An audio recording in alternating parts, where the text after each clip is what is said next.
in this video. We're doing a food truck face-off in Minnesota, encountering the Midwest's most insane food truck creations. It looks like if you came back in 1 year, this thing would develop its own ecosystem. But first, let's back up.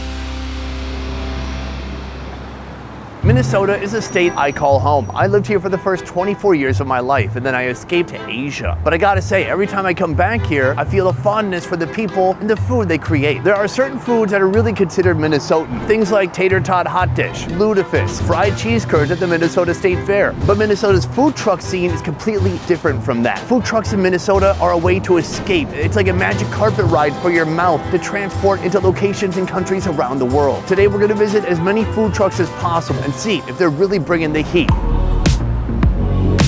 Boom, we have come to our first location. Behind us right here, Russell's Traveling Kitchen. This truck is owned by a couple and they go all over the city. Today they happen to be parked outside of a brewery. A brewery that's not quite open yet because it is 11 o'clock in the morning. Sad, because I would drink. When I first looked at the menu, I was instantly enchanted because they have Vietnamese food. But here they have something called the pho French dip. A French dip sandwich, also known as a beef dip, is a hot sandwich consisting of thinly sliced roast beef on a French roll or baguette. It is usually served plain, but a popular variation is to top it with Swiss cheese, onions, and a dipping container of beef broth produced from the cooking process. So that is a French dip, but a pho French dip is going to introduce Vietnamese elements. How does it work? Let's go inside and find out right here. Hello. We got my man Cheney. How you doing? I'm really excited today because I've done so many food truck videos around the USA, and what really makes menus stand out is when they fuse two different things. In this case, Vietnamese food and French food. So this is not just a French dip, but a pho French dip. With Vietnamese cuisine, you already have the French influence, but we wanted to kind of bring it to street food, so then we're like, let's put it on a sandwich on a bun. My wife, she really loved French dip sandwiches, so let's do an Asian style French dip. Sweet, let's get into it. We're gonna throw some fresh New York strip steak down. So right now, are you essentially making a banh mi? So yes, very much like a banh mi, but no pate, no Vietnamese mayo. Let's do a little bit of house seasoning, and we'll throw a little bit of pho broth here. Oh yeah, it does smell like a pho broth in here. So right here we have the dip part of the French dip, the pho broth going into a container, looking steamy and delicious. But while our meat's cooking, we'll garnish this with just a little bit of fresh cilantro and some onion. We'll just throw a cover on it, and we have a little bit of lime. The next move is to get your banh mi bread. We get our bakery to make these fresh for us every day to the size that we like. This is about done. What we'll do is we'll finish it off. Oh wow, almost blanching that already cooked steak right here. We'll throw it back on for a second. We'll throw our rice noodles or hot water. Then the noodles hit the flat top. And they just go on top of the bun like that. This is our house bean sprout slaw mixture. Throw a couple of red onions and a couple of jalapenos. Ooh, that's gonna be spicy. And then we top it off with a sriracha and the hoisin sauce on top. And then we'll garnish it with some cilantro as well. That's gonna be our pho French dip sandwich. Cheney, I can't wait to try it out. All right. Thank you. Yeah. The first thing I want to do is try this pho dip right here. A French dip would have that leftover jus from cooking the beef. It's a similar idea, except for the pho broth would be made with spices and beef bones. Let's try a little sip. That's nice. A little sweet, a little salty, and tons of spices in there. Now the sandwich. Let's go for it. Instantly it makes me miss Vietnam. The beef is cut so thin, very soft, tender, and juicy. I'm a fan. It's a lot of familiar Vietnamese flavors. Coriander, the chili sauce, the hoisin sauce, and then you got some of that broth in there too. But I want even more broth. Well, let's give it a little bit of a dip. Heartwarming. It makes the bread wet and soppy. There's a dazzling dance of spices on my tongue, but not too spicy. As Vietnamese folks would say, excellente. No? Oh, I mean, success. This is our first course here, but there's something else on the menu I want to try out too, something called Brussels sprouts. Boom, we are back in the kitchen. This right here is the other half of Russell's Traveling Kitchen. Carrie. Hello! My guess is that these are actually Brussels sprouts, the vegetable. They are deep fried Brussels sprouts, you are correct. Our son's name is Russell, and it's the truck name, but we did it as a special one day called Russell Sprouts, and it just took off, and now it's on our menu. So step one is to take the fresh Brussels sprouts and chop them in half. So we used to toss them in a seasoned flour that we would make, but the world is gluten-free now, so we just kind of skipped that part. They taste just as good. And then pop it in. Once they're done, she lifts the basket and lets them drain out a bit. And then we pop them in here, do a little kosher salt. Ooh, nice. I like to always put some of the crispy leaves on top, because that's what people dip first. And we grab a fresh lemon juice and mayo. Fantastic. I can't wait to try it out. It reminds me of fried Thai basil, which is one of the best things you could eat. Let's try it out. That is how you make kids or anybody else fall in love with Brussels sprouts. It's crunchy, but also is disintegrating in your mouth at the same time. Then here they have a mayo lemon sauce. I'm gonna take the thicker, bigger piece of Brussels sprout, give it a little bit of a dip. This right here is American health food. It feels almost steamed on the inside, fried on the outside. And that sauce gives it just a little bit of flavor, a nice bit of kick, and a zip of lemon. A fantastic start to the day, but we have a lot more to see in this food truck face-off. Let's keep moving. Boom, we have come to our second location right behind me. This place is called Pizza Karma. It is tandoor fire pizzas. This place is basically an Indian restaurant, but with a major Western twist. They have a very unique and interesting menu. But here's the thing. A tandoor is basically a giant big clay vase that you fill with fire and that you use to roast bread and meat and things like that. They can't fit a tandoor in that truck. So actually, right now the truck is parked right outside of his brick and mortar restaurant by the same name. Every day before the truck goes out, they have to prepare the naan bread inside the restaurant. This is going to be the base of the pizza. Let's go inside and see how it works. So right here is where all the magic happens, and I'm about to reveal to you 3 giant tandoor ovens. Right here you can see they're already cooking up some chicken tikka. It's always made inside of the tandoor like this. There's hot coals on the bottom, and then the heat just comes up and slowly cooks that chicken, making it soft and delicious today. Right now I am with Raj. He is the founder of Pizza Karma, and right now we're about to make our pizza naan dough. Is there any difference between a typical naan and the naan you're using for pizza? This is a traditional recipe, which is a buttermilk based crust. This has been formulated for a pizza, so even though everything is going to be like a naan, but it will behave like a pizza crust. Next up, he's going to put the bread inside, and that thing is going to just take a couple minutes to cook because it is really hot in there. We don't want a crispy bubbles, so I'll be popping out some of the bubbles that will be coming in here. All right, from here, he's slowly going to peel it off. It smells a little bit different than naan that I'm used to, but this is going to be turned into a pizza, which I've never experienced before. We are officially inside the food truck. We're gonna get to that pizza soon, but first, 2 appetizers, okra fries and paneer poppers. So right here we have India's famous paneer. It's already been coated. What is it coated with? It's our marination. It's been marinated for almost 24 hours now. He's just gonna coat it out with a little bit of all-purpose flour, and then he's just going to put in our signature beer batter mix. From here, he makes sure the batter completely submerges each piece of paneer, and then from here, it's time to drop them one by one into that hot oil. I feel like I'm at an Indian state fair. I don't know if India has state fairs, but if they did, this is what they would serve. That is to just shake it off so that the paneer doesn't get stuck to the fryer. You see the color changing over time. They're becoming a nice golden brown. Those are ready. We're gonna let the grease drip for 1 second. Those look magical. Right here we have red hot tomato sauce as a side, and then just like a machine, he's taking them by hand and putting them on the platter. Final step, a little bit of coriander on top. It's basically a salad. Oh, but this right here is cheese karma. It looks awesome. Paneer is the most popular famous cheese in India. Honestly, I've not seen any other type of cheese in India, I don't think. It's interesting because it says it's a non-stretchy cheese. So I want to see, does it have any stretch to it or not? Uh-oh, there's no stretch, but it's still delicious. It's a very solid cheese, and no matter how much you heat it up, it kind of keeps its shape. There's a delicious masala seasoning on the outside. And look at that breading. This thing is really crispy. On the side, they have a spicy tomato sauce. I'm gonna really get it coated on the outside. Strong acid from the tomato. Is it hot? Not really. And maybe a 2 out of 10 hotness, but I like it. Those are the paneer poppers. Let's try some okra. You can see the okra has been cut into thin strips already, and then they're gonna put it into a plastic bag. Then right here, a little bit of water to make everything stick. Then we have chickpea flour. Give it a bit of a shake. Now the okra is in the basket, and it slowly descends into the fryer. Wow, you can see them really coming to life like little tiny French fries. The okra has finished frying, but it's not done until it gets a nice hit of masala. Put it on the plate, and then here, they're putting in a buttermilk sauce for the side. This thing is massive. I can't wait to try it out. Boom, we have our okra fries right here. Oh man, and there's a load of masala on there. It's like all of India is in my mouth right now. Okra has this reputation for being kind of slimy, but here, not the case. Super crunchy, super fried, a great texture. And if that wasn't enough, they have their sauce right here. It's essentially an Indian ranch, but made with buttermilk. I'm gonna give it a little bit of a dip. Oh, it's a very liquidy sauce. There's so many spices and so many flavors coming together. I like that sauce. I could drink it.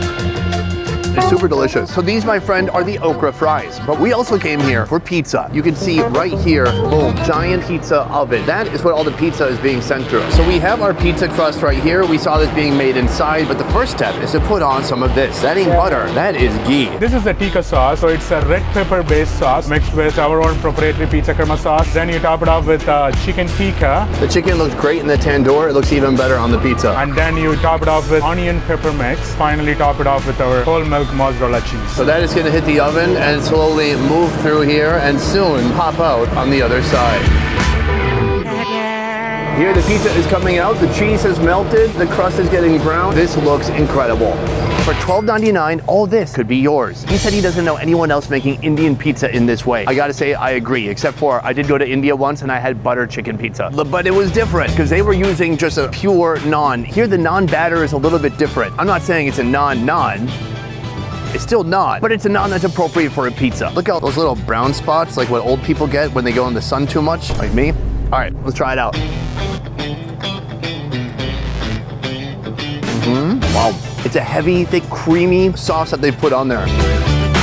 Like some kind of an Indian curry, which is awesome because half the time you're eating Indian food, you're using the naan to scoop up curry anyways, so it feels like the scooping's been done for you. The vegetables, they're crunchy, they offer a little bit of freshness. I want to pull out just some of that chicken and cheese. At home, I have a Traeger grill, but I'd really love an Indian guy to come to my house and build a tandoor. So let me know downstairs in the comments if you know how to build one, and then I'll give you my neighbor's address, and then I'll roll it over to my house. Sound okay? Overall, I'm really impressed with what these guys are doing. If you love Indian food with a little bit of a twist, this is your place to go. Welcome to our third location. Already we traveled around the world to Vietnam and India. Now we're headed to Mexico. This place specializes in birria. Birria is a meat stew or soup made from goat, beef, lamb, mutton, or chicken. That meat then can be put in almost anything. You can put it in a taco, a burrito, a quesadilla, or in this case, ramen. Right now I'm inside the La Bodega truck, and right here we have our ramen. I was thinking it was gonna be some kind of a Korean ramen, but it turns out Mexico has their own ramen. This is called tapatio. This one is shrimp flavored. Is that gonna go good with birria? I don't know. Right here we have that delicious soft stewed beef, and then here is a consommé, the broth, the meat, and water that have combined to make something incredible. We start by throwing the seasoning in the garbage. Then right here, he stacks on big old chunks of birria beef. It's stewed, it's soft, it looks delicious. Then here we have the consommé. Pour that on top. Now hit it with a little bit of onion, then cilantro. Yes, I said it with a cool accent. Then allow the mariachi man to protect your ramen until it's finished. A little lime on the side, boom, some sauce, and that is ready to go. This looks awesome. Come take a look. Big pieces of stewed beef, noodles, and then that consommé, which is already super thick. I'm gonna get just some of this beef to begin with. Delicious, braised, full of flavor, super salty, a little bit spicy, and very oily. This is a heavy dish. How about a spritz of 1/16 of one lime? Got really ration out those limes. Now I'm gonna get a bite here full of beef. The consommé is sticking onto that, and then we got plenty of noodles too. Let's try it out. That was life-changing. And honestly, the lime helps a lot. It really cuts through that heaviness. It just looks like a little swamp. It looks like if you came back in 1 year, this thing would develop its own ecosystem. Those noodles have a great bite to them. But when you mix that with some good old Mexican meat, ooh, it is a great combination. Let's keep moving. All right, folks, we have come to our final location. Behind me now, the Angry Line Cook. I used to work at Applebee's. I knew a lot of Angry Line Cooks. Here, I believe the Angry Cooks are specializing on the broiler, making up some burgers. I'm looking at their signature item. It is the Angry Burger. There's a lot of hostility with this truck. Soon I'm going to talk to one of the owners and find out, is everything okay? How's things at home? When's the last time you called your mom? What you so upset for?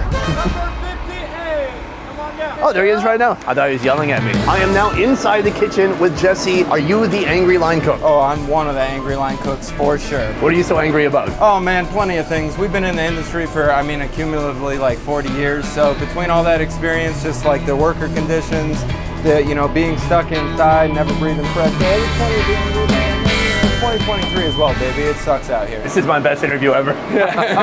Today, our first item, it is the Angry Burger. Step one, hit it with some clarified butter or ghee, and then throw those buns on the flat top. All right, right here we have our beef balls. Those get smashed down. And I like every kitchen, somebody has a different smashing device. This is a muddler from a bar program. Classic little bartender tool. So that can make mojitos or burgers. That's right. A little salt, we got a little house seasoning. We just let it rip and ride, get a good skirt. You know how it is. So the one you're making right now is called the Angry Burger. Why do you call it that? You know, we were like, yo, we're coming into this smash burger game. We need something that sets us apart. For us, it's all about heat. You got the heat, you got the meat. But we realized, yo, we're in Minnesota, not everybody can do that, right? Then we're like, oh, we got to come up with a second burger. So because we got to come up with a second burger, naturally we're like, oh, this first one? Well, it's the Angry Burger, baby. That's the one that, like, it gets your palate activated. Wow, this is probably the most flat, thin smash burger I've ever seen in my life. Hit it with some pepper jack. That's some house-made pepper jacks. So next step, he doubles it up. Oh, what are we getting here? So that's oil infused with a little chili de arbol and some smoked paprika. Got some pickled Fresnos going on top. Super sweet, got the heat, and then we drizzle a little bit of angry sauce. Oh my God. It's a combination of ketchup, mayo, and then our own hot sauce that we make in-house called Fire Hot. Oh my God, look at that. That looks like perfection. Boom, guys, check it out. We are sitting at a bar. They have my favorite thing, a food truck with burgers next to a bar with drinks. It's fantastic. Let's talk about this as a smash burger. It's the most smashed I've ever seen any burger. The thinness, it is like a 3 millimeters thick.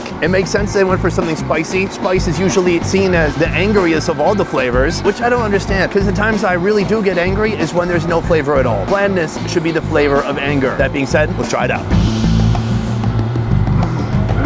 Wow, the patties are excellent. The bread is super soft. It's spicy, but it's not gonna be unpleasant for you to eat unless you're my mom. My mom thinks mayonnaise is spicy. I'm a fan. The other thing I like about what he's doing here is he took something that's classic, the smash burger, and he made it his own thing, especially when it comes to this one right here, the other burger. All right, so now we're gonna do the double other burger. And that other burger is named thusly because we needed something. So I don't want to call it anything classic. So we're just sitting there arguing left and right, and then we just eventually realized it's just the other burger. You only got 2 burgers. Deal with it. What happens if you do a third burger? Is that called the other burger?